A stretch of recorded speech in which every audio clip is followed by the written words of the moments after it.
Hello दोस्तों, कैसे हैं आप सभी लोग? Very very good evening to all of you. अब आपको दिख रहा है कहीं न्यूज़पेपर दिख रहा है, कहीं कुछ दिख रहा है। आपके लिए तो यूनिट 2 ही लेकर आए हैं हम लोग। आपके लिए तो यूनिट 2 ही चल रहा है, ठीक है ना? वो तो न्यूज़पेपर यहाँ पे खुल गया था। आपको पता तो अपना जो टेलीग्राम चैनल है डेस्टिनी मेकर, यदि आप किसी करंट अफेयर्स को पढ़ना चाहते हैं बहुत अच्छे तरीके से, तो आपको डेली अपने चैनल पर डेली आपको हाइलाइट इस तरह हाइलाइट होके पेपर मिलता है। स्क्रीनशॉट देके आपको दिया जाता है, जो भी महत्वपूर्ण न्यूज़ आपके लिए होती है एग्ज़ाम के लिए। सारी चीज़ें हाइलाइट करके आपको दी जाती है कि नौसेना अभ्यास, एक्यूएम, ये सारी चीज़ें आपकी हाइलाइट करके दी जाती हैं। इससे आपको क्या न्यूज़पेपर पढ़ने में आसानी मिल जाती है। जो भी महत्वपूर्ण चीज़ें आपको हाइलाइट करके दी जाती हैं, स्क्रीनशॉट डाल दिए जाते हैं। टेलीग्राम चैनल पर जब घूमें तो आपको मिल जाएगा, ठीक है। शुरुआत करते हैं हम लोग अपने टॉपिक की और आते हैं नए टॉपिक पे, यूजीसी नेट के नए टॉपिक हिस्ट्री 2। यहाँ पे आपको नेट यूनिट 2 आपकी चल रही है। आज हम लोग शुरुआत करने वाले हैं यहाँ से, साम्राज्य का विघटन, क्षेत्रीय शक्तियों का उदय। यहाँ से हम लोग शुरू करने वाले हैं और कोशिश करेंगे इसमें कितना कर पा रहे हैं इस क्लास में, ठीक है ना। इच्छा तो ये रहती है कि एक साथ पूरा इसको करें, बट थोड़ा कंट्रोल करते हैं, पेशेंस रखते हैं कि भाई आपको याद होनी चाहिए। ऐसा ना हो बोरियत लग जाए। तो कंटेंट पता है बहुत रिपीटेड कंटेंट बनता है, बहुत ईमानदारी से कंटेंट बनता है, बहुत मेहनत से कंटेंट बनता है, ठीक है ना? चलो, शुरुआत करते हैं नए टॉपिक की यहाँ पे। आपको बता दूँ आपके लिए यूजी नेट 2025 के लिए टारगेट जून को टारगेट करते हुए मैं 2 सेशन आपके लिए लेके आ रहा हूँ। एक तो आपकी क्लासेस चल रही हैं, साथ ही साथ दूसरा आपके लिए क्या चल रहा है, दूसरा आपके लिए PYQ session, previous yes question का जो सेशन है वो चल रहा है। आप कहेंगे सर क्या एक चीज़ फ़ॉलो कर लूँ तो मेरा हो जाएगा? मैं कहूँगा आपकी आप दोनों चीज़ फ़ॉलो करो। मैं कहूँगा आप दोनों चीज़ फ़ॉलो करो तभी आपका जेआरएफ हो पाए, जेआरएफ हो पाएगा, जभी आपका हो पाएगा।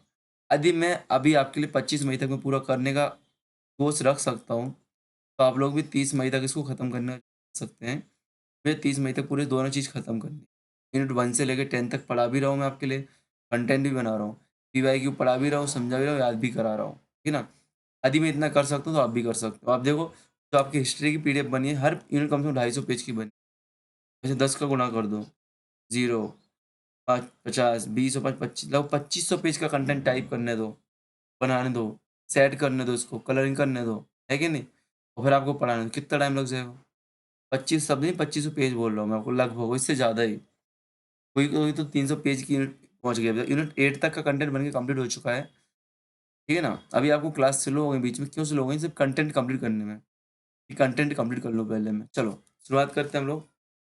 अच्छा, एक और डाउट, आपके लिए पीडीएफ मिलती कहाँ पे बेटा? तो आपके लिए पीडीएफ मिलती है, आप टेलीग्राम पे जाएँगे तो बाय यहाँ पे लिखा होगा डेस्टिनी मेकर्स, चैनल मिलेगा आपको, तो सर्च कर लें डेस्टिनी मेकर को, तो आपको पीडीएफ मिल जाएगी। तो आज का टॉपिक मौर्य साम्राज्य का विघटन होता है और क्षेत्रीय शक्तियों का उदय होता है। तो आपको पता है 232 ईसा पूर्व जब अशोक की मृत्यु हो जाती है, तब से लेके 185 ईसा पूर्व तक आपको मौर्य साम्राज्य दिखता है। लेकिन धीमे-धीमे इसका अंत होने लगता है और उसके बाद लुप्त ही हो जाता है मौर्य साम्राज्य। अन्य शासन यहाँ पे देखने को मिलते हैं। होता क्या प्रक्रिया क्या? केंद्रीय साम्राज्य का विघटन होने लगता है और क्षेत्रीय शक्तियों का उदय होने लगता है। जानकारी हुई पुराण, बौद्ध ग्रंथ, दिव्यवदान, हर्षचरित, पुरातात्विक अवशेष समेत काल की जानकारी मिलती है। आपको पता होगा अंतिम शासक, अंतिम मौर्य शासक वृहदरथ था। आपने पढ़ा है, मैंने पढ़ाया था। अंतिम मौर्य शासक वृहदरथ था, जिसकी हत्या शुंग शासक पुष्यमित्र शुंग ने कर दी थी। ठीक है ना? जो कि इसका सेनापति था, जो कि इसका एक प्रधान सेनापति के रूप में काम कर रहा था। ठीक है ना? चलो, मौर्य साम्राज्य का विघटन कैसे होता है देखते हैं। अशोक की मृत्यु हो जाती है। अशोक की मृत्यु के बाद कमजोर उत्तराधिकारी मिलते हैं, दशरथ, संप्रति, वृहदरथ। अब जो कमजोर उत्तराधिकारी होते हैं, वो इतने विशाल साम्राज्य को संभालने योग्य नहीं होते हैं। ठीक है ना? 185 ईसा पूर्व पुष्यमित्र शुंग ने वृहदरथ की हत्या कर दी और शुंग वंश स्थापित किया। ये क्रम याद रखना, दशरथ, संप्रति, वृहदरथ। पूछा गया आपसे नेट में। वृहदरथ की हत्या की जानकारी हमें कहाँ से मिलती है? दिव्यवदान से मिलती है। बौद्ध ग्रंथ है दिव्यवदान, इससे हमें वृहदरथ की हत्या की जानकारी मिलती है कि पुष्यमित्र ने इसकी हत्या की। विघटन के अन्य कारण क्या थे? कमजोर शासक हो गए, धम्मनीति। भाई कमजोर शासक का नेतृत्व का अभाव, धम्मनीति के माध्यम से सेना। अब धम्मनीति क्या हुई थी? भाई सैन्य हमलों को छोड़कर हमें क्या करना चाहिए?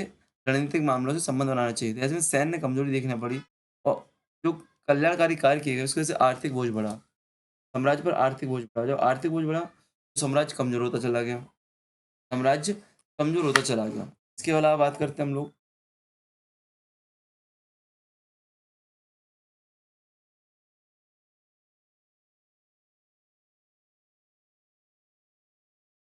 प्रांतीय स्वायत्तता। आपने विज्ञान का प्रांतीय स्वायत्तता, तक्षशिला उज्जैनी विद्रोह देखे गए हैं, ठीक है ना? प्रांतीय स्वायत्तता बढ़ने के कारण तक्षशिला उज्जैनी विद्रोह देखे, ये भी विघटन का कारण रहा है, पहले ही पढ़ चुके हैं। बाहरी आक्रमण इसमें आप देखो बैक्टीरियाई यूनानी शासक जो आते हैं वो आक्रमण करने लग जाते हैं। जैसे विक्टिम देखने को मिलेगा। अब देखो अभी इंडो ग्रीक इत्यादि शासक आएँगे यहाँ पे, तो आपको देखने को मिलेंगे, ठीक है ना? प्रमाण मिल यदि अब जानकारी स्रोत क्या है तो वही प्रमाण क्या है इसका? पुराणों में कमजोर उत्तराधिकारियों की बात की गई है। क्षेत्रीय विघटन, है ना? तो साम्राज्य के छोटे-छोटे राज्यों में बँटा हुआ था। सिक्के और शिलालेख से क्षेत्रीय प्रसार की जानकारी मिलती है। ठीक है ना? जैसे क्षेत्रीय राज्यों का शक्ति होता है, तो शुंग शासक आपको दिखेंगे, सातवाहन शासक आपको दिखेंगे, बैक्ट्रिया यूनानी आपको दिखेंगे जो अलग-अलग आएँगे, चेदी आपको बुंदेलखंड में दिखेंगे, ठीक है ना? विदर्भ और अन्य स्थानीय शक्ति आपको दिखेंगी, ठीक है ना? तो ये सारे शासक आप पढ़ेंगे, अभी डिटेल में पढ़ेंगे आप लोग। ये शुंग वंश में आपको दिखेंगे पुष्यमित्र शुंग, जिसका मगध और मध्य भारत, विदिशा पर इनका शासन रहा है। वैदिक परंपरा की पुनर्स्थापना करने का प्रयास किया इसने और बौद्ध प्रभाव कम हुआ यहाँ से, बौद्ध प्रभाव डिक्लाइन हुआ। बहुत प्रभाव डिक्लाइन हुआ। अयोध्या शिलालेख में उसमें सिंह का उल्लेख मिलता है। तो याद है ना अयोध्या शिलालेख किस समय अभी आपने देखा था, जब हम लोग लास्ट क्लास कर रहे थे पीवाईक्यू सेशन की, वहाँ पे अयोध्या शिलालेख पूछा गया था। अयोध्या शिलालेख किससे संबंधित बेटा? पुष्यमित्र शुंग से पुष्यमित्र शुंग से। मैंने कहा था जितने भी प्रमुख शिलालेख हैं, उसको याद कर लेना। फिर अशोक के शिलालेख से मतलब नहीं है, अन्य शिलालेख भी आपको याद करना है, जो फेमस हैं।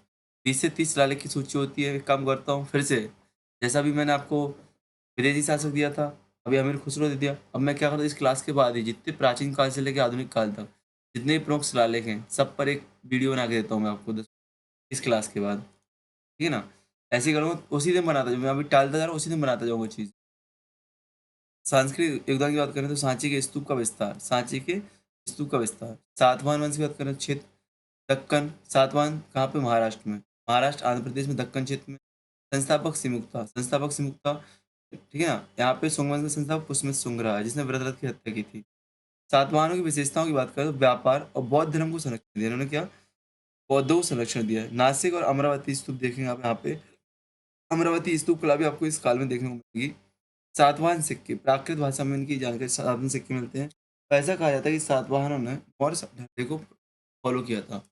सातवाहनों ने मौर्य शासन के ढर्रे को, मौर्य प्रशासन के ढर्रे को फॉलो किया हुआ था। इस बात का ध्यान देना। ऐसा प्रश्न पूछा भी जाता है, ठीक है ना? उनके सिक्कों से जानकारी मिलती है, उनके शासन प्रशासन से कथन कारण होते हैं। उनसे इस बात की जानकारी मिलती है। उनसे भी इस बात की जानकारी मिलती है, ठीक है ना? चलो आगे बढ़ते हम लोग। बैक्टीरिया यूनानी शासक और उत्तर पश्चिम गंधार में डेमेट्रियस मेनांदर मिलिंद। विशेषता यूनानी भारतीय संस्कृति प्रभाव का मिश्रण देखने को मिलता है। यूनानी भारतीय संस्कृति का मिश्रण देखने को मिलता है। मेनांदर के सिक्के एमेरल पन्हो यहाँ पे आपको देखने को मिलेंगे। चेदी वंश की बात करें, अभी बैक्टीरिया के साथ साथ बहुत महत्वपूर्ण आप पढ़ेंगे इनके बारे में। चेदी वंश की मध्य भारत में देखने को मिलता है। विशेषता क्या है? स्थानीय शक्ति है और मौर्य पतन के बाद स्वतंत्र हो जाती है। मौर्य पतन के बाद स्वतंत्र हो जाती है। आपको याद हो महाजनपद काल से चेदी को देखते आ रहे हैं, है कि नहीं? एरन अभिलेख चेदी शासक का है। एरन अभिलेख ये भी पूछा, यहाँ पे एरन अभिलेख, आज एरन अभिलेख भी पूछा गया था। आपके माइंड में भानुगुप्त भी होता है, एक बुद्धगुप्त भी आपको मिलेगा। बुद्धगुप्त, इनका भी एक एरन अभिलेख है। यहाँ से प्रश्न पूछा गया था, ठीक है ना? विदर्भ और अन्य स्थानीय शक्तियाँ, विदर्भ और महाराष्ट्र में आपको अन्य स्थानीय शक्तियाँ, छोटे स्वतंत्र राज्य दिखेंगे, ठीक है ना? यहाँ विदर्भ में बहुत प्रकार के सिक्के मिलते हैं, उनसे इसकी जानकारी मिलती है। क्षेत्रीय शक्तियों के उदय के कारण क्या थे? वही जो पतन के कारण थे ना, वही इसके उदय के कारण हो जाएंगे। तो मौर्य केंद्रीकरण का अंत हो गया था, क्रांति स्वायत्तता बढ़ी थी, जिससे क्या हुआ था? छोटे छोटे शासक उभर कर आए। जैसे तक्षशिला में विद्रोह हुआ, तक्षशिला एक प्रांत बन गया बाद में, इसके शासक उभर के आए। आर्थिक कमजोरी, व्यापार मार्ग और कर संग्रह ढीला हो गया था। इसकी वजह से क्या हुआ था? अन्य इस वजह से क्या होता है? केंद्रीय प्रशासन कमजोर होता गया और अन्य क्षेत्रीय राज्यों को भरना संभव हो गया। सैन्य कमजोरी हुई, भाई केंद्रीय प्रशासन में क्या हुआ? सेना कमजोर, कैसे धर्म पे ध्यान दिया गया, इससे सेना पर कम ध्यान गया, सेना कमजोर हो गई। तो जो बैक्टीरिया आक्रमण हुए, अन्य आक्रमण हुए, उनको सेना हमारी नहीं झेल पाई, उनको सेना नहीं झेल पाई। सांस्कृतिक परिवर्तन, वैदिक और स्थानीय परंपराओं का पुनर्जन्म होने लगा। वैदिक और स्थानीय परंपराओं का पुनर्जन्म होने लग गया, पुनर्जनन होने लग गया, ठीक ना? जैसे सोंग काल में यज्ञ इत्यादि आप देखेंगे। बौद्ध काल का अंत है, यहाँ पे आपको बौद्ध काल अंत नहीं मतलब बौद्ध काल यहाँ पे कम दिखेगा आपको। बौद्ध धर्म आपका ग्राफ डाउन रहेगा और आपका वैदिक धर्म का ग्राफ अप बढ़ जाएगा, ठीक है ना? तो ये ऐसे कारण है जिनकी वजह से क्या हुआ? अन्य क्षेत्रीय शक्ति का उदय हुआ। प्रभाव की बात करें तो वही राजनीतिक प्रभाव। केंद्रीय के शासन, एक बार फिर से केंद्रीय के शासन का अंत हो गया। जैसे यहाँ पे आपका नगरीय शासन का अंत हुआ था सिंधु घाटी सभ्यता के बाद, यहाँ पे केंद्रीय शासन का अंत हो गया और क्षेत्रीय राज्यों का उदय। सातवाहन सिक्के आपको देखने को मिले यहाँ पे। आर्थिक व्यापार का क्षेत्रीकरण होने लग गया, ठीक है ना? बैक्टीरिया सिक्कों के माध्यम से समझ सकते सामाजिक तो व्यापार का क्षेत्रीकरण आप कैसे आपको विभिन्न क्षेत्रों में अलग-अलग सिक्के मिल रहे हैं, है कि नहीं? अब आपको केंद्रीय मुद्रा नहीं दिख रही है, जो केंद्रीय मुद्रा आपकी थी मौर्यकालीन मुद्रा है, लिख लो यहाँ पे मौर्यकालीन मुद्रा आप लिखो। आपको निष्क तो पता है सोने का और शतमान चांदी का सिक्का चल ही आ रहा था। यहाँ पे कसारपड़ आपका एक हो जाएगा मौर्यकालीन सिक्कों में। कसारपड़ आपने देखा होगा, या अब आपको याद हो तो, जो कि चांदी का सिक्का था, ठीक है ना? स्वर्ण आपने एक सोने का सिक्का देखा होगा मौर्यकाल में। मासक आपने तांबे का सिक्का देखा हो, पेपर पूछा गया है। मासक आपको तांबे का सिक्का था मौर्यकाल में। और काकड़ी, काकड़ी आपका छोटा तांबे का सिक्का, तांबे का एक छोटा सिक्का, तांबे का एक छोटा सिक्का था, एक छोटा सिक्का था। कौड़ियाँ इत्यादि जो चली रही थी, कौड़ियाँ वगैरह जो थी, कौड़ियाँ इत्यादि व्यापार चली रही थी, ठीक है ना? फूटी कौड़ी, सवा कौड़ी ऐसे ये क्या आपके मौर्यकालीन सिक्के हैं। आप देखोगे कि मौर्यकाल के अंत में सिक्के विभिन्न क्षेत्रीय शासकों के सिक्के दिख रहे हैं। व्यापार का क्षेत्रीकरण और विकेंद्रीकरण हो रहा है। सामाजिक वैदिक धर्म का प्रभाव पड़ रहा है, बौद्ध धर्म का तुम काल में आगे देख तो क्षेत्रीय कला सांची के तोरण की आप क्षेत्रीय कला देख लो, गंधार कला में आप कई बराबर देख लो, क्षेत्रीय कला अमरावती स्तूप देख लो आप, क्षेत्रीय कला उत्पन्न हो रही है, ठीक है ना? चलो यहाँ पे शिलालेख गया था ना सॉरी, अयोध्या शिलालेख गया था ना पुष्पित सुंग, ठीक है ना? इंडो यूनानी शासक सबसे पहले आते हैं हम लोग इंडो यूनानी शासकों पर। इंडो यूनानी शासक तो परिचय देखते हैं इंडो यूनानी शासक में। इंडो यूनानी बैक्टीरियाई शासक, इंडो यूनानी बैक्टीरियाई शासक जो कि मौर्य साम्राज्य के पतन के बाद भारत आए, लगभग 180 ईसा पूर्व से 10 ईस्वी तक, 10 ईस्वी तक भारत में रहे। क्षेत्र की बात करो किस क्षेत्र में, यदि बात करें क्षेत्र की, तो उत्तर पश्चिम भारत में आप देखने को मिलता है, गंधार के इलाके में, पंजाब के इलाके में, सिंधु के इलाके में। इस क्षेत्र में आपको क्या इंडो यूनानी शासक देखने को मिले। मैं आधा मैप बना दूं तो आपको मैप तो समझ में आ जाता है ना कि आधा मैप क्या है, ठीक है ना? इस क्षेत्र में आपको इंडो यूनानी शासक देखने को मिले। ग्रोथ देखोगे ना तो यूनानी ग्रंथ आपको देखने को मिलेंगे, स्ट्रैबो के यूनानी जो ग्रंथ हैं, मिलिंद पन्नु आपको देखने को मिलेंगे, बैक्टीरियाई सिक्के आपको मिलेंगे, ठीक है ना? और आप विशेषता क्या आप देखोगे यहाँ पे यूनानी और भारतीय संस्कृति का मिश्रण होता है, ठीक है ना? कुछ प्रभाव आपको दिखेंगे जैसे भारत में आपको गंधार कला देखने को मिले। इंडो यूनानी शासकों को होता है तो पृष्ठभूमि देखते क्या है कि मौर्य साम्राज्य के कमजोर होने पर इन्हें अवसर मिला और बैक्टीरिया तथा आधुनिक अफगानिस्तान से विस्तार किया, आधुनिक अफगानिस्तान से इन्होंने विस्तार किया। हमारे देखते हैं सिकंदर के बाद बैक्टीरिया स्वतंत्र हो जाता है, सिकंदर के बाद क्या, सिकंदर के बाद बैक्टीरिया स्वतंत्र हो जाता है, अनेक छोटे शासक उभरते हैं और जैसे ही मौर्य साम्राज्य ढीला होता है ये लोग भारत की तरफ बढ़ते हैं। प्रमुख शासक देखते हैं आप लोग, डेमेट्रियस, डेमेट्रियस प्रमुख शासक डेमेट्रियस पहला इंडो यूनानी शासक था जिसने गंधार और पंजाब पे कब्जा किया, जिसने क्या, गंधार और पंजाब पर कब्जा किया।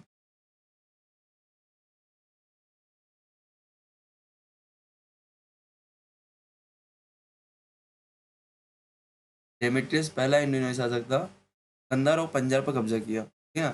डेमेट्रियस के सिक्के हाथी की टोपी के सिक्के, अच्छा क्या है, हाथी की टोपी के सिक्के जारी किए थे डेमेट्रियस ने। डेमेट्रियस ने क्या, हाथी की टोपी के सिक्के जारी किए थे, हाथी की टोपी वाले सिक्के जारी किए थे, ठीक है ना? हाथी की टोपी वाले सिक्के जारी किए थे डेमेट्रियस ने। मेनांडर की बात करें हम लोग, मेनांडर सबसे प्रसिद्ध शासक हुआ।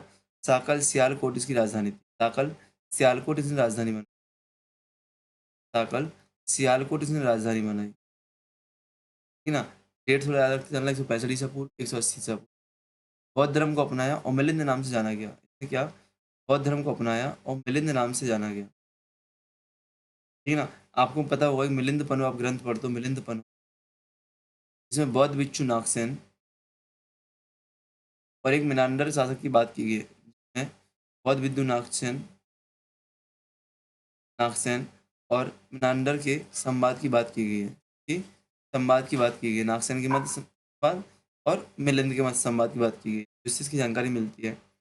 अन्य शासक में इक्रोटाइटस आएंगे, एंटियो एंटियोल्डिकस आएंगे, ठीक है? एंटियोल्डियस इसमें आएंगे अन्य शासकों में। अंत की बात करें तो इंडो ग्रीक का अंत कैसे हुआ था, जब सको एसिटियंस का आक्रमण होता है, सको एसिटियंस का आक्रमण होता है तो इनका पतन हो जाता है। आप देखेंगे 10 ईस्वी में लोग पतन हो जाते हैं, ठीक है ना? इंडो यूनानी शासन की विशेषताओं की बात करें, क्या विशेषताएं थी? क्षेत्र, गंधार से अली तक्षशिला पंजाब कश्मीर तक फैली, गंधार तक्षशिला पंजाब, कश्मीर तक ये लोग क्या क्षेत्र का विस्तार किया इन लोगों ने, गंधार, पंजाब, कश्मीर तक। तक्षशिला में इनके सिक्के मिलते हैं। शासन की बात करें, यूनानी शैली, यूनानी शैली सैन्य और नगर नियोजन में यूनानी शैली का प्रयोग किया इन लोगों ने। भारतीय प्रभाव, स्थानीय सहयोग भी इन्होंने, अभी स्थानीय कारीगर के कारीगर तो स्थानीय होंगे ना, कारीगर तो बाहर से मिलेंगे नहीं। जैसे मैं यहाँ से जाऊँगा पाकिस्तान, मैं पाकिस्तान में जाने वाला नहीं हूँ, मैं यहाँ से गया अफ्रीका, मुझे कुछ भवन बनाने हैं, वहाँ पे कुछ इमारतें बनानी है या कुछ चीज़ बनानी है, वहाँ पे डेवलपमेंट करना है, एक अधिकारी बन के वहाँ जा रहा हूँ मैं, वहाँ पे डेवलपमेंट प्रोजेक्ट मुझे बनाना है। मज़दूर तो यहाँ से लेके आऊँगा नहीं मैं, मज़दूर तो वहीं के मिलेंगे, तो उनके हाथ की जो शैली है, कलाकृतियाँ हैं, कहीं न कहीं उससे प्रभावित होंगी कि नहीं होंगी, है ना? मतलब जो अच्छे कारक वहाँ के हों, वो भी मैं एक्सेप्ट कर लूँगा, ठीक है ना? मिलिंद में शासन की संख्या मिली, सैन्य शक्ति, घुड़सवार और पैदल सेना ये लोग रखते थे। सिक्कों पर सैन्य चित्र बनाए, ये महत्वपूर्ण हो जाता है, भैया किसके सिक्कों पर सैन्य चित्र? इसके पे इंडो ग्रीक शासकों के। सांस्कृतिक योगदान की बात कर दी हम लोग, सांस्कृतिक योगदान की। गंधार कला का विकास होता है, विशेषता यूनानी और भारतीय मिश्रण से गंधार कला का विकास होता है, जिसमें बुद्ध की प्रतिमाएँ बनाई जाती हैं। बामियान में बुद्ध की प्रतिमा जो कि पाकिस्तान के द्वारा तोड़ दी गई अभी, पाकिस्तान नहीं सॉरी, अफ़गानिस्तान में जो आतंकवादी आपके थे, अफ़गानिस्तान में जो आपके सॉरी आतंकवादी बोलते हैं हम लोग, आतंकवादी मान लो। ये अफ़गान में कौन से सैनिक है वो? अफ़गानी जो सैन्य शासन है वहाँ पे क्या है वो लोग? उन लोगों ने तोड़ी हुई थी, है कि नहीं? उन लोगों ने तोड़ी हुई थी।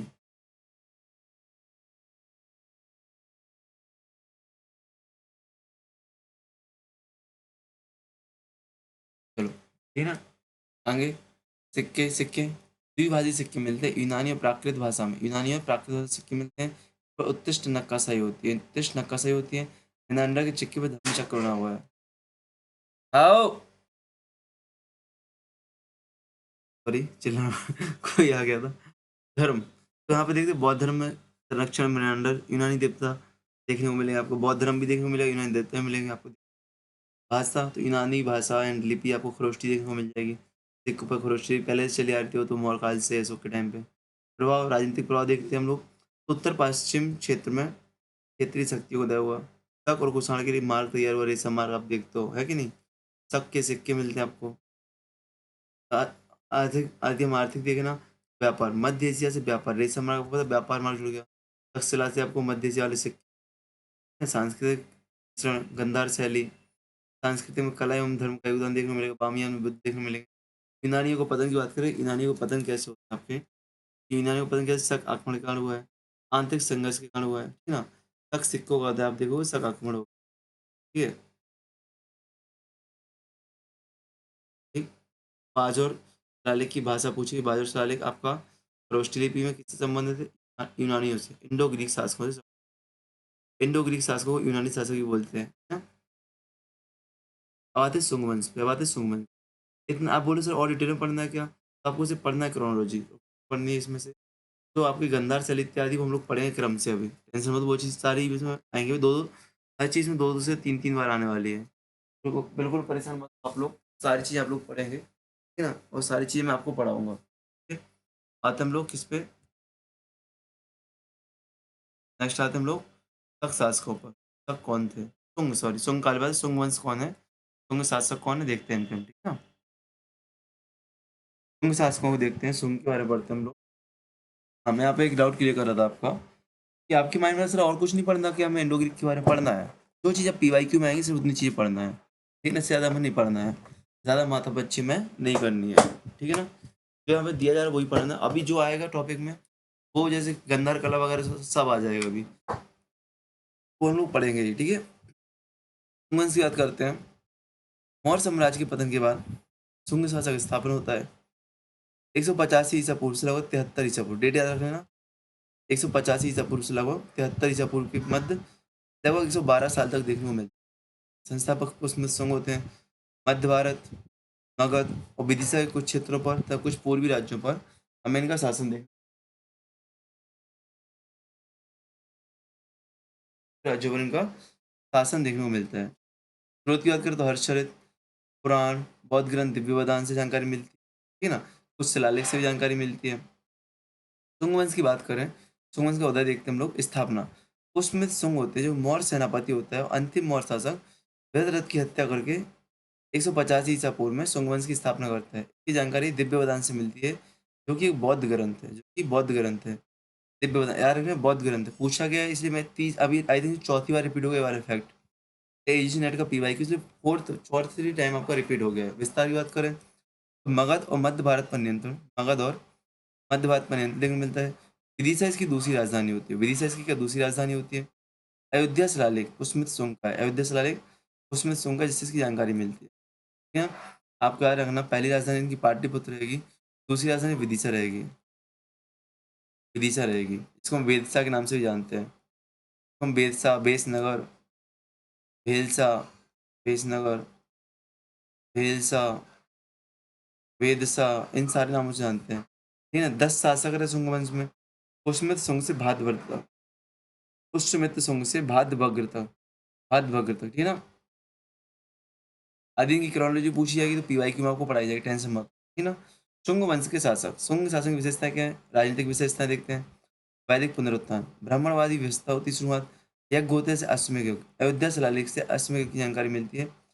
बौद्ध व्यवहारों, बौद्धों का विरोध किया है, मठों पर हमला किया है, विवादित है, आपको पता होगा। पुष्मित शुंग बौद्ध विहारों पर हमला करता है, बट ये विवादित देखने को मिलता है आपको। यहीं पे आपको पूरा में गौण शासक दिखेगा, शशांक गौण दिखेगा आपको, जो बोधि वृक्ष को कटवाता है, ठीक है? ये चीज़ आपको देखने को मिलेगी। ऐसे और पुष्मित शुंग के बारे में ऐसा कहा जाता है, इसने लगभग लाखों बौद्ध भिक्षुओं को कटवा दिया था। लाखों बौद्ध भिक्षुओं को जान से मार, ठीक है ना? कुछ उत्तर-पश्चिम क्षेत्र में मुखबिरी की खबर सूचना मिलती है, ऐसा कुछ किया था इसने, ठीक है ना? बौद्ध दिव्य वरदान ग्रंथ से बौद्ध उत्पीड़न की जानकारी मिलती है। शासन की बात करें, मौ ढांचे का उपयोग किया इन्होंने भी, कम केंद्रीकृत शासन व्यवस्था आप रही है। विदिशा के से शिलालेख प्राप्त होता है, विदिशा से भी शिलालेख प्राप्त होता है, अयोध्या से भी प्राप्त होता है शुंग शासकों का। सैन्य व्यवस्था की बात करें, बैक्टीरियाई यूनानी और स्थानीय विद्रोही संघर्ष। सैन्य व्यवस्था की बात कर रहे हैं, सैन्य बैक्टीरियाई यूनानियों और स्थानीय विद्रोह से संघर्ष किया, सिक्कों पर इनके बीच संचित। सांस्कृतिक उदाहरण की बात करें, शुंग शासकों की कला एवं वास्तुकला में देखते हैं हम लोग स्तूप विस्तार। सांची और भरतगुप्त के इनके विस्तार किया है, सांची और भरतगुप्त के जो स्तूप है इनका विस्तार किया है, ठीक है ना। सांची के तोरण द्वार बनाई और रेलिंग बनाया है। भरतगुप्त में बौद्ध कथाएं, तो जातक कथाओं को उत्कीर्ण कराया है। अब एक तरफ तो पुष्मित शुंग को बौद्ध धर्म का विरोधी बताया जाता है, दूसरे हम देखने को मिलता है कि शुंग काल में ऐसे भी काम होते हैं, शुंग काल में ऐसे भी काम होते हैं, तो कहा जाता है कि कहीं न कहीं इसने संरक्षण भी दिया था बौद्धों को, ठीक है ना। निर्माण की बात करें, सांची तोरण पर शैली देखने को मिलती है। मूर्तिकला की बात करें तो एक्स श्रेणी की प्रतिमाएँ देखने को मिलती हैं। विदिशा से एक्स श्रेणी की प्रतिमाएँ मिली, पूछी गई है। ये जो एक्स श्रेणी की प्रतिमाएँ जो दीदारगंज की हैं, वो आपसे पूछी जाती हैं, पुर्तगाल की। यहाँ पे एक्स श्रेणी की मूर्ति आपको जो मिली है, विदिशा से किसकी? शुंग काल की है, ध्यान रखना। साहित्य की बात करें तो पतंजलि का महावास, संस्कृत व्याकरण, महावास में शुंग काल की जानकारी मिलती है, शुंग काल में लिखा गया, ठीक है ना? पतंजलि का महावास, ठीक है ना? पतंजलि का महावास, यानी पतंजलि शुंग काल के एक प्रमुख वो रहे हैं, इनकी जानकारी मिलती है। पतंजलि के महावास से शुंग काल की जानकारी मिलती है। सिक्कों की बात करें, तांबे के और शीशे के सिक्के चलाए थे, प्राकृत में लिपि प्रयोग की थी, प्राकृत में लेख लिखे गए थे, ठीक है ना? धर्म की बात करें तो वैदिक संरक्षण दिया था और बौद्ध धर्म का प्रभाव कम था इसमें, समय पे, ठीक है ना? अश्व में क्या देखने को मिलता है, शुंग के पतन के कारण देखे थे हम, तो आंतरिक कमजोरी, उत्तराधिकारी संघर्ष के रूप में बाह्य आक्रमण, कर्ण अर्थात वासुदेव के नेतृत्व में बाहर से आक्रमण हुए 73 ईसा पूर्व, और हम देखते हैं 85 ईस्वी तक आते-आते ये वंश समाप्त हो जाता है, ठीक है ना? भागवत के बाद पतन हो जाता है। भागवत जो अंतिम शासक होता है शुंग वंश का, शुंग वंश का जो अंतिम शासक होता है भागवत के टाइम पे क्या हो जाता है, शुंग वंश का डिक्लाइन हो जाता है, पतन हो जाता है। प्रभाव की बात करें, राजनीतिक प्रभाव, तो मगध क्षेत्र में एक क्षेत्रीय शक्ति के रूप में उभर कर आए। कर्ण और सातवाहनों के लिए मार्ग प्रशस्त किया, कर्ण के लिए और सातवाहनों के लिए मार्ग प्रशस्त किया। कर्म से जानकारी मिलती है। आर्थिक की बात करें, व्यापार में इसमें कमी आई, स्थानीय अर्थव्यवस्था में बढ़ोतरी हुई, स्थानीय अर्थव्यवस्था में बढ़ोतरी हुई। क्यों? भैया आप आसपास में नए-नए राज्य उभर रहे थे और उनसे संबंध बनना नहीं बन पा रहे, इससे व्यापार क्या हुआ? प्रभावित होगा, ठीक है नहीं? यहाँ पे देखो आप लोग, सिक्कों का सीमित पैसा, मतलब शुंगकालीन जो सिक्के थे, वो सीमित क्षेत्रों में मिलते हैं। यदि बाहरी क्षेत्रों में मिल जाते तो हो सकता है बाहर से व्यापार होता होगा। सामाजिक का तो ब्राह्मण प्रभाव बढ़ा, यज्ञों का पुनरुत्थान होना शुरू किया। संस्कृति की बात करें तो कला और साहित्य में योगदान मिला। सांची और महावास हम देख सकते हैं कि सांची में कैसे तोरण द्वार और रेलिंग इत्यादि बनवाई, है कि नहीं? महावास, पतंजलि की महावास की यहाँ पे रचना देखने मिली, ठीक है? चलो, सिक्कों पर शुंग के नाम मिलते हैं और प्रतीक मिलते हैं। सिक्कों पर शुंग के नाम और प्रतीक मिलते हैं, ठीक है ना? वैदिक पुनर्जन्म का प्रतीक, वैदिक पुनर्जन्म का प्रतीक है शुंग वंश, और कला और योगदान की यहाँ पे कला और संस्कृति की नींव पड़ती है। ठीक है ना? देखते हैं कैसे सांची और पुष्प मित्र संघ का संबंध बार-बार यहाँ से प्रश्न पूछा जाता है हर एग्ज़ाम में, सिर्फ यूजीसी नेट नहीं, यहाँ पे हर एग्ज़ाम में पूछा जाता है, इसलिए मैं यहाँ पे लेके आ गया कि पुष्प मित्र संघ और सांची का संबंध क्या है? और इस पे विभिन्न दृष्टिकोण क्या है, वो भी मैं आपको लेके आ गया हूँ। विभिन्न दृष्टिकोण क्या है, वो भी मैं आपको यहाँ पे लेके आ गया हूँ। ठीक है ना? फिर पढ़ेंगे हम लोग सातवाहन काल। तो आते हैं इस पे। देखो यहाँ पे है, शुंग वंश का संस्थापक उसमें तो पता है आपको, ठीक है ना? मौर्य काल से शुरू हुआ था, शुंग काल में विस्तारित हुआ। क्या? सांची का जो स्तूप था, सांची का स्तूप मौर्य काल में शुरू हुआ था। अब मौर्य काल में अशोक के समय शुरू हुआ था बनना और इसका शुंग काल में विस्तारित होता है। रेलिंग बनते हैं, तोरणद्वार बनते हैं। ठीक है ना? देखते हैं हम लोग मौर्य पतन के बाद पुनरुत्थान और बौद्ध कला को समर्थन मिला, देखते हैं कैसे। पुष्मित शुंग, पुष्मित शुंग की बात करें तो पृष्ठभूमि भाई सेनापति इत्यादि में पढ़ ही चुके हैं। देखा है दिव्यवधन में क्या है भाई, सॉरी, दिव्यवधन में हम लोग देख चुके हैं कैसे वृषरथ की हत्या करता है अंतिम, जो वृषरथ होता है अंतिम मौर्य से उसकी हत्या करता है। दिव्यवधन में हम लोग देख चुके हैं, ठीक है ना? विशेषताओं की बात करें, यहाँ पे विशेषताएं आपको देखने को मिलेगी। क्या विशेषताएं देखने को मिलेगी आपको? देखो, वैदिक पुनरुत्थान होता है आपको, शुंग काल में वैदिक पुनरुत्थान होता है, अश्वमेध यज्ञ होता है, ब्राह्मणवादी व्यवस्था को जन्म मिलता है। अयोध्या के शिलालेख में 2 अश्वमेध यज्ञ की जानकारी मिलती है। अयोध्या के शिलालेख से 2 अश्वमेध यज्ञ की जानकारी मिलती है। बौद्ध विरोधी अर्थात विवादित, कुछ बौद्ध मठों पर हमले किए हैं। हालाँकि ये विवादित है क्योंकि क्योंकि इसने क्या किया, भरतूत और सांची के स्तूपों का निर्माण भी कराया, जीर्णोद्धार भी कराया कि इनका विकास भी किया है। तो ऐसे में ये फैक्ट क्या होता है, विवादित होता है। और इसकी जानकारी कहाँ से मिलती है? इसकी जानकारी मिलती है दिव्यवदान से, जो कि बौद्ध ग्रंथ है। ठीक है ना? सैन्य संघर्ष की बात करें तो बैक्टीरियाई यूनानियों से युद्ध होता है।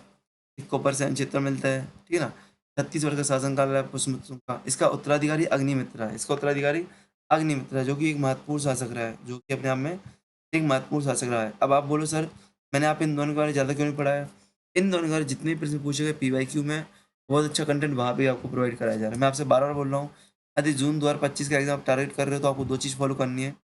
एक तो पीवाईक्यू सेशन फॉलो करना है मेरा, और दूसरा आपको यूनिट 1 से लेके 10 तक की जो क्लास चल रही है, इस प्लेलिस्ट को पूरा फॉलो करना है बस। और लास्ट में आपको क्या करना है, एग्ज़ाम के 2-3 दिन पहले आपको लूसेंट लेके जाना, हाथ में रिवाइज़ करना है, ठीक है? जो आपके शॉर्ट नोट्स का काम करेंगे। लूसेंट आपके शॉर्ट नोट्स का काम करेंगे लास्ट रिवीजन के लिए। सांची स्तूप की बात करें तो उत्पत्ति देखो, मौर्य काल में होती है, अशोक के द्वारा होती है, ठीक है ना? सांची की मूल संरचना ईंटों से बनाई जाती है। किससे? ईंटों से बनाई जाती है। शुंग काल में देखते हैं हम लोग, उसमें शुंग उसके उत्तराधिकारियों के समय विस्तार होता है, तोरण द्वार बनते हैं। सांची का स्तूप पहले अंड बना था, इसके चारों तरफ तोरण द्वार बना दिए गए। चारों दिशाओं में उत्तर, पूर्व, पश्चिम, दक्षिण में नक तोरण द्वार बनाए गए। इसमें नक्काशी, बुद्ध की कथाएँ बनाई गई हैं। जैविक प्रतीक कमल और हाथी को बनाया गया है, ठीक है ना? जो कि शुंग शैली का प्रमाण है, जो कि क्या? शुंग शैली का प्रमाण है। साथ ही साथ इन तोरण द्वारों को जोड़ते हुए इन तोरण द्वारों को जोड़ते हुए एक रेलिंग बनाई गई है। क्या? रेलिंग बनाई गई है, जो कि पत्थर की बनी हुई है और बुद्ध प्रतीकों से सुसज्जित है। ठीक है ना? सुसज्जित है, यहाँ पे शिलालेख भी मिलते हैं। मूल स्तूप को बड़ा कर दिया गया और जो पहले ईंटों से था, ईंटों के ऊपर क्या किया? पत्थर का आवरण कर दिया गया। मेन स्तूप था यहाँ का, उसके ऊपर क्या? पत्थर का आवरण कर दिया गया है। ठीक है ना? शुंग काल के दानकर्ता के शिलालेख हमें मिलते हैं। ठीक है? वास्तुकला की बात की जाए तो बलुआ पत्थर का प्रयोग किया गया है। अंड, हर्मिका और छत्रक। अब देखो, अंड था ईंटों का, इसके ऊपर क्या कर दिया गया भैया? पहले तो पत्थर के बना दिए गए, इसको पत्थर का वो कर दिया गया। पूरा द्वार बना दिए गए, रेलिंग बना दी गई। क्या? रेलिंग बना दी गई है। ऐसे देखो, कभी बना के देखो आपको ऐसे चित्र। तो पहले सिर्फ क्या था? अंड था। पहले सिर्फ अंड देखने को मिल रहा था आपको, जो अर्ध वृत्ताकार ऐसा होता है, ठीक है ना? फिर आपको क्या? पूरा द्वार आपको बना दिए गए, आपके तोरण द्वार बना दिए गए। फिर इसमें रेलिंग बना दी गई आपकी, रेलिंग बना दी गई है।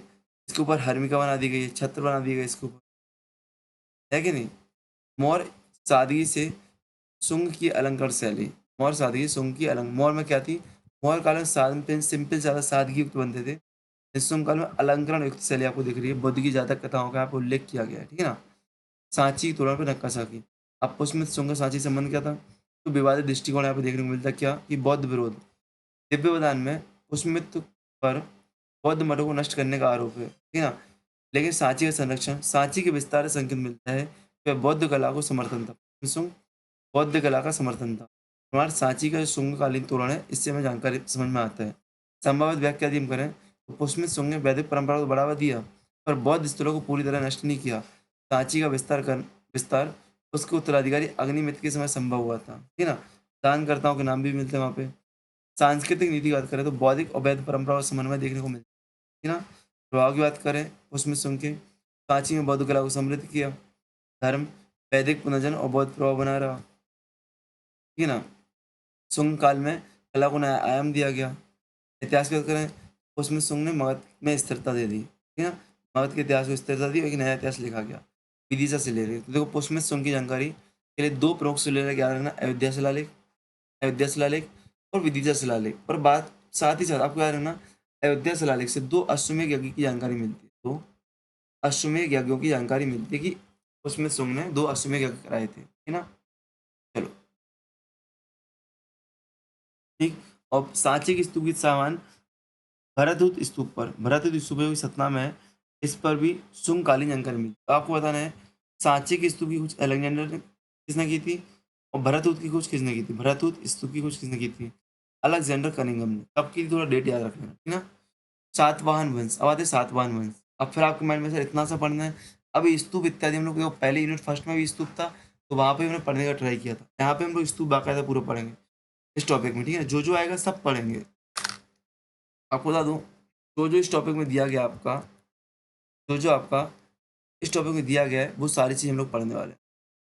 जो जो यहाँ पे दिया गया, देखो अभी हमने क्या पढ़ लिया, साम्राज्य का विघटन कैसे हुआ पढ़ लिया, क्षेत्रीय शक्ति को उदय कैसे हुआ पढ़ लिया, इंडो यूनानी शासक पढ़ लिए, शुंग पढ़ लिए, सातवाहन हम लोग पढ़ रहे हैं, सातवाहन शुरू करने हैं, पढ़ना कि नहीं? फिर कुषाण पढ़ेंगे, फिर क्षत्रप पढ़ेंगे, फिर संगम साहित्य में परिलक्षित दक्षिण भारत की राजनीति और समाज पढ़ेंगे। फिर यहाँ से हम लोग नई चीज़ शुरू करेंगे फिर से, ठीक है ना? फिर से हमें शुरू करेंगे, ठीक है ना? जब सारे टॉपिक जो आपको एक टॉपिक दिए गए थे, वो गांधार कला, मथुरा कला दिया गया ना, महायान बौद्ध धर्म, आप बौद्ध धर्म महायान हीनयान का पूरा पढ़ चुके हैं हम लोग यूनिट फर्स्ट में। बट यहाँ पे आ गया डिटेल में, तो यहाँ फिर से पढ़ेंगे हम लोग। खारवेल और जैन धर्म पढ़ेंगे कि जैन धर्म का उदय यहाँ पे कैसे हुआ, खारवेल के समय फिर से उसको पढ़ेंगे। मौर्य कला, वास्तुकला को हम लोग पूरा पढ़ेंगे, गंधार मथुरा से सब कुछ पढ़ेंगे, सब सब कुछ पढ़ेंगे। ये मत सोचना कि आधा अधूरा करके हम लोग छोड़ देंगे, बिल्कुल नहीं। हम लोग जो जो आपके क्लास में है वो सारी चीज़ हम लोग पढ़ने वाले हैं, वो सारी चीज़ हम लोग पढ़ने वाले हैं। आपको बता दूं, यूजीसी नेट का सिलेबस बहुत अच्छा दिया गया है। यूपीएससी सिलेबस नहीं है कि आपको एक लाइन दे दी हजार चीज़ पूछ, नहीं। जो सिलेबस में दिया गया उसी उसी टॉपिक को आप पढ़ लोगे ना, तो आपका यूजीसी नेट हाथ से नहीं जाएगा, ठीक है?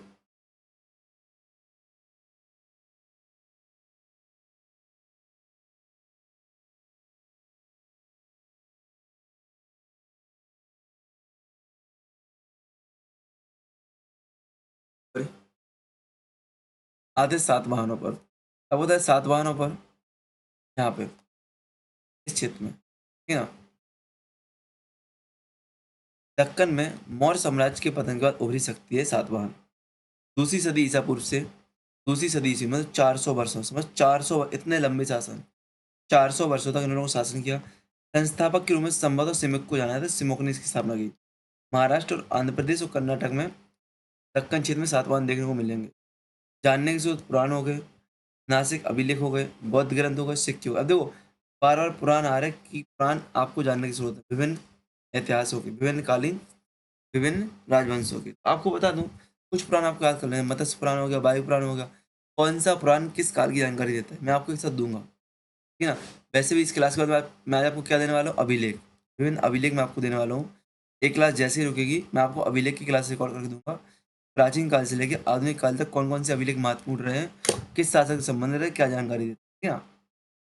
सातवाहन वंश की बात करते हैं, सातवाहन वंश की बात करते हैं, तो उत्पत्ति की बात करें तो मौर्य साम्राज्य की कमजोर होने, दक्षिण भारत में स्वतंत्रता मिली। पुराणों में सिमुक का उल्लेख किया गया है कि सिमुक संस्थापक था। प्रमुख शासक में देखते हैं सिमुक, सिमुक वंश का संस्थापक है। नानाघाट अभिलेख आ गया, अभिलेख याद रखना। नानाघाट अभिलेख में सिमुक दिखता है। नानाघाट अभिलेख में सिमुक से वंशावली शुरू की गई है, सिमुक महोदय से वंशावली शुरू की गई है नानाघाट अभिलेख से, ठीक है ना?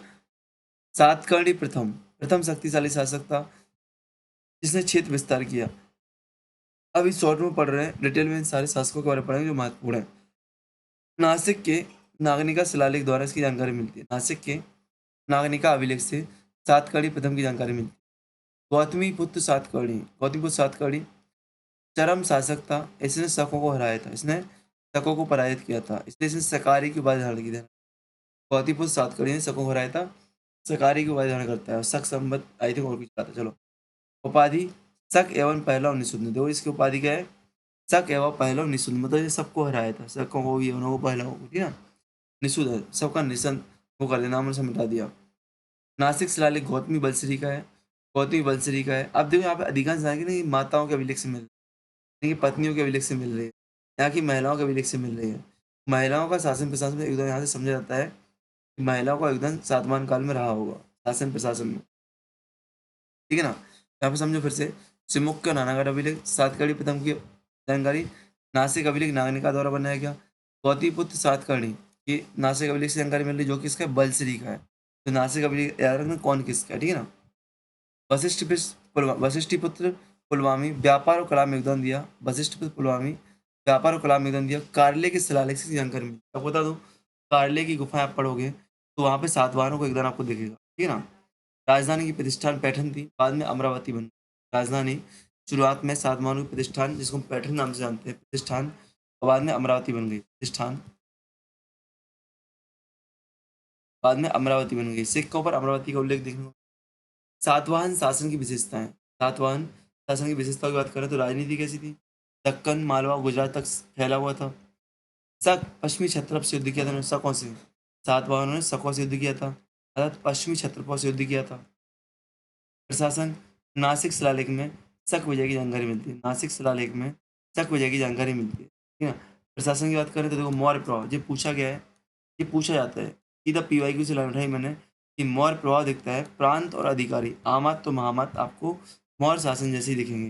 नानाघाट अभिलेख में प्रशासनिक उल्लेख मिलता है, नानाघाट अभिलेख किसका था, सिमुक का था, जहाँ से सिमुक की जानकारी मिल रही थी, नानाघाट अभिलेख में इसकी हमें प्रशासन की जानकारी मिलती है। आर्थिक आधार की बात करें, कृषि, कृषि धान और व्यापार रेशम मार्ग, कृषि धान और व्यापार रेशम मार्ग से होता था। बंदरगाह, चौपारा भृगु कच्छ, चौपारा और भृगु कच्छ आपके प्रमुख बंदरगाह थे, चौपारा भृगु कच्छ, जो कि गुजरात में, दोनों दोनों महत्वपूर्ण है।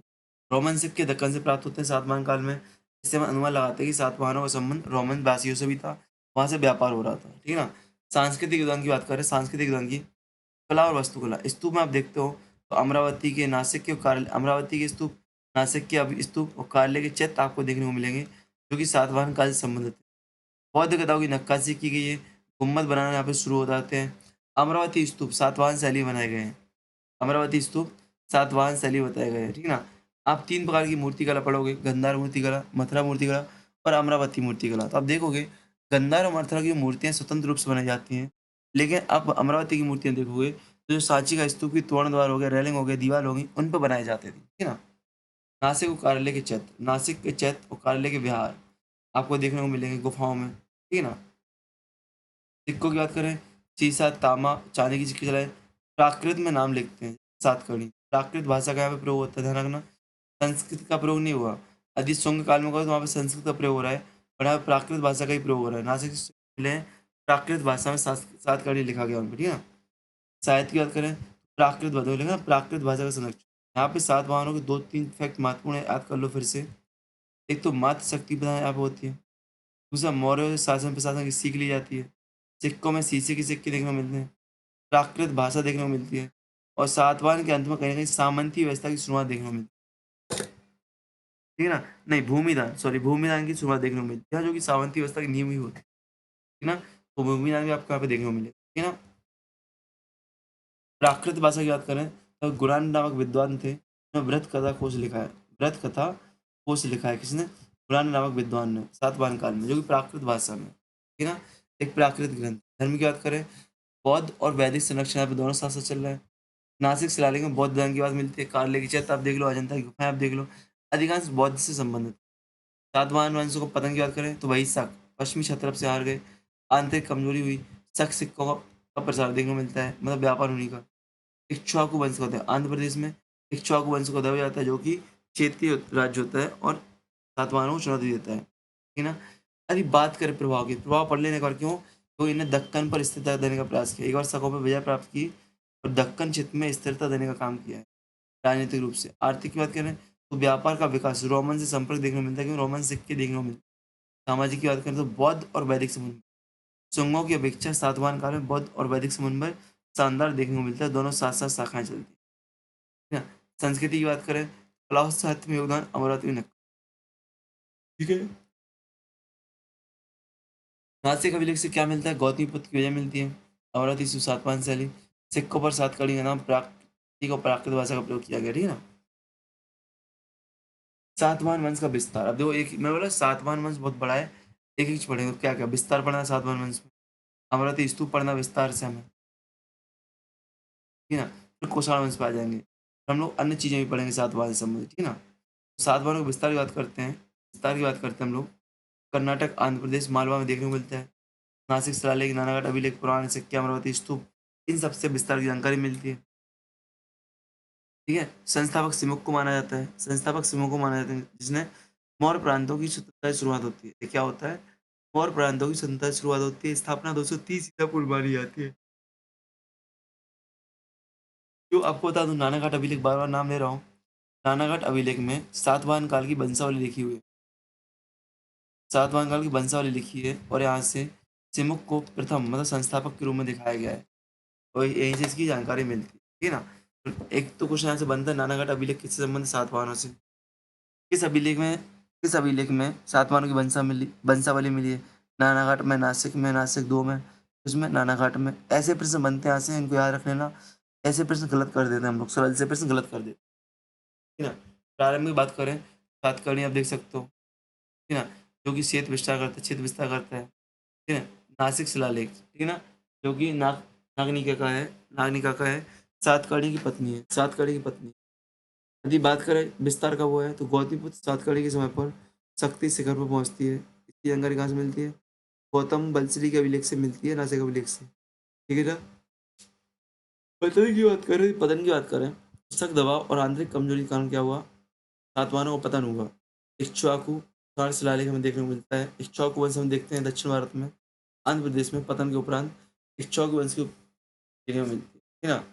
गौत गौतमीपुत्र सातकर्णी की बात करें, इसकी विस्तार की बात करें, गौतमीपुत्र सातकर्णी के द्वारा किए गए विस्तार की बात करिए हम लोग, देखते हैं क्या-क्या है।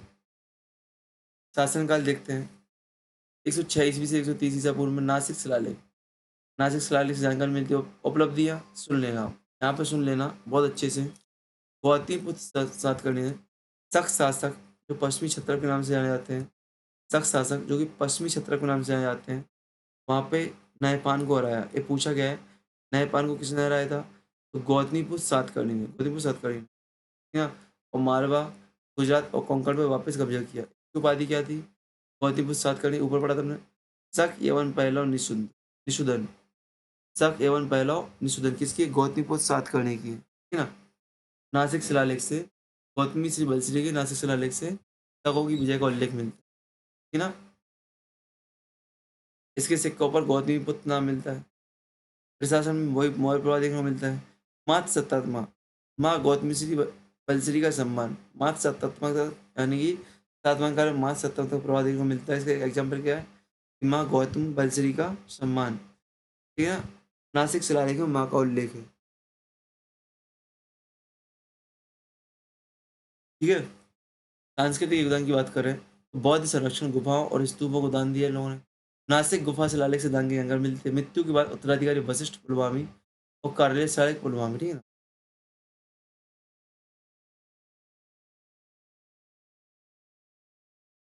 अमरावती स्तूप की बात करें तो अमरावती स्तूप आंध्र प्रदेश गोदावरी नदी के किनारे पे है। पूछा जाता है कि नदी का नाम, गोदावरी नदी के किनारे पे है।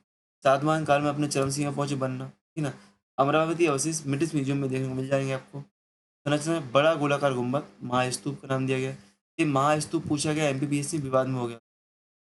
एमपीपीएससी के विवादित क्वेश्चन है महास्तूप, याद रखना। महास्तूप किसे कहा गया है? अमरावती स्तूप को महास्तूप कहा जाता है। अमरावती स्तूप को महास्तूप कहा जाता है, सांची के स्तूप को महास्तूप नहीं कहा जाता है। एमपीपीएससी का विवादित क्वेश्चन रहा है और इसने इसी को आंसर माना है, अमरावती। बात का ध्यान देना। हरिमिका छत और रेलिंग यहाँ पे देखने को मिलती है। अब मुझे नहीं लगता कि आपको अंड हरिमिका छत रेलिंग समझानी पड़ेगी, क्योंकि मैं लास्ट जो आपका लेक्चर हुआ था यूनिट फर्स्ट का, वहाँ पे चीज़ समझा चुका था। ठीक है? चूना पत्थर संगमरमर से बना हुआ है। अमरावती प्रकार की नक्काशी यहाँ पे देखने को मिलती है। तुंग से भिन्नता क्या है? सातवाहन काल में sonग से भिन्नता क्या है? सांची में प्रमुख तोरण, अमरावती में रेलिंग और नक्काशी। अमरावती में रेलिंग और नक्काशी। अमरावती आपको तोरण द्वार देखने को नहीं मिलेंगे। सांची का आपको जो रेलिंग है प्लेन देखने को मिलेगी, बट यहाँ की रेलिंग पे नक्काशी है। यहाँ का तोरण आपको भयंकर रंग बिरंगा देख। अमरावती रेलिंग सातवाहन रेलिंग शैली में बनी हुई है। अमरावती रेलिंग क्या सातवाहन शैली में बनी है। नक्काशी और कला की बात करें तो बुद्ध की जीवनी और जातक कथाओं की जानकारी मिलती है। विशेषता की बात करें जटिल डिजाइन है, मन आकृतियाँ मिलती हैं, प्रतीक कमल और चक्र मिलता है, बुद्ध का जन्म और महान परिवार की जानकारी मिलती है। अमरावती स्लैब ब्रिटिश म्यूजियम में देखने को मिल सकती है। सातवाहन को योगदान की बात करें हम लोग यदि गौतमीपुत्र और पुलमावी के समय विस्तार हुआ, व्यापारी और श्रेष्ठी को बढ़ावा दिया। अमरावती शिलालेख में दान करता देखा ना, भूमि दान करता, यही शुरुआत है, यहाँ से भूमि दानकर्ता की शुरुआत होती है। अमरावती शिलालेख, नासिक शिलालेख इत्यादि से इनकी जानकारी मिलती है। विनाश की बात करें मध्यकाल की उपेक्षा में ब्रिटिश काल में हस्तांतरण। ये अमरावती स्तूप की बात कर रही है ना, ये मध्यकाल में उपेक्षा की गई है, ब्रिटिश काल में इसका हस्तांतरण कर दिया म्यूजियम, है ना, तो अवशेषों को बिखरा हो गया। प्रभाव की बात कर रहे थे गौतमीपुत्र बलश्री के राजनीतिक प्रभाव क्या है? गौतमीपुत्र सातकर्णी ने दक्कन में शख्स के मुक्त किया। नासिक शिलालेख से जानकारी मिल रही है जो कि गौतमी बलश्री का है। आर्थिक की बात करें तो अमरावती व्यापार के अंदर रोमन संपर्क बढ़ा। सामाजिक की बात करें बौद्ध वैदिक समन्वय और सृष्टि वर्ग का उदय हुआ। ठीक है ना? चलो, तो यहाँ पे आपका संस्कृति की बात करें तो अमरावती ने बौद्ध कला को नया आयाम दिया। अमरावती ने बौद्ध कला को नया आयाम दिया, ठीक है ना? चलो, तो यहाँ से आपके सातवां चैप्टर भी समाप्त होता है। अब आते हैं कुषाण पे, हम लोग।